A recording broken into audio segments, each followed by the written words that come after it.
At eto, isang sikat na stopover restaurant ang dinarayo ngayon sa Bukidnon. Ang tema nila, Mala-Rodeo o cowboy-inspired ang serbisyo. Pero Pinoy na Pinoy pa rin ang lasa at serbisyo. Si Paul Montibon, magbabalita.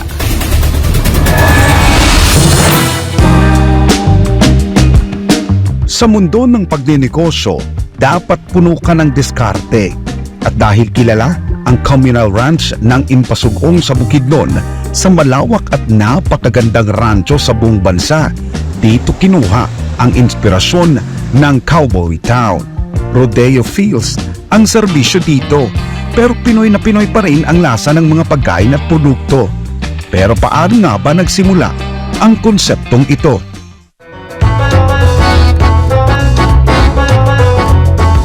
Howdy! Welcome to Cowboy Town!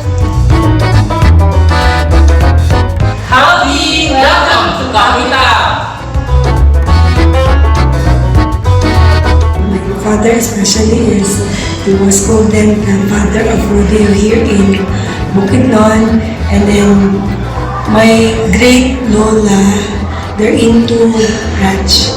So this is an attempt to having a from ranch or farm or feedlot to the table. Pero gaya ng ibang mga hanap buhay, hindi rin nila naging madali ang magpatakbo ng negosyo. Gayunpaman, isa lang din ang kanilang sandigan, ang Puong May Kapal na siyang nagbigay ng malaking tulong na mapaunlad pa nila ang naturang hanap buhay. Actually, in any business, the challenge is really before the opening. Before the opening, you have to cover everything from the kitchen to the fund, and then your manpower, which is your asset, your workforce, and everything from marketing to inventory to the consistency to the quality of your food. So we really invested on our local employees. There's this parang anxious ka before opening, but once na-open na, so that's a time, oh, this is the real thing. Kaya naman para sa mga tulad nilang nasa hanay ng pagnenegosyo, nais nilang maging inspirasyon rin ng maraming Pilipino.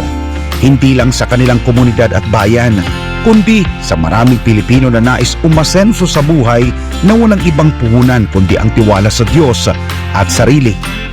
First, you really have to have this passion that whatever endeavor you wish to pursue, you need to invest in, give it your all. Not just 100% but 200%. Your time, your effort, your investment. And you have to study all areas. Will this be okay? What about the need? You have to have SWOT analysis for me. And then second is remember the 5 P's of marketing. Price, location, especially location. And then third is you have to have discipline. Sa huli, ang tagumpay nila sa buhay ay hindi nasusukat sa dami ng pera o yaman, kundi sa kung papaano ka nakatutulong sa bayan na sila rin ay aasenso at aangat sa buhay na walang lamangan. Git pa nito, maging huwaran sana ang mga lokal na pamahalaan sa bansa na pangalagaan at pagyamanin ang mga lokal na turismo ng bawat lugar para sa pag-unlad ng mamayan nito. There's really money in tourism, there's job generation in tourism, and then if all tourism owners, tour guides will work together, we have synergy. Just like here, syempre they will be the one to promote. We should promote local, not just local food, local merchandise, what are the home merchandise, what are the local products. Everything that can be done, pwede kayo magtulungan. Puno yung isa, or you can go to this place. You recommend.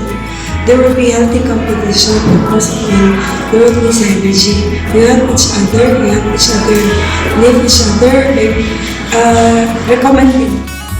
Para sa mga lokal at dayuhang turista na magagawi sa Bukidnon, abay huwag kakalimutan sa bucket list ninyo ang Cowboy Town Resto ng Impasugong, Mala-Rodeong serbisyo pero angat ang Pinoy na lasa at produkto. Howdy! Welcome to Cowboy Town!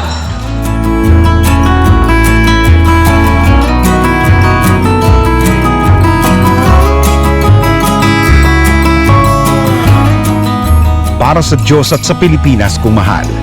Ako si Paul Montibon, SMNI News.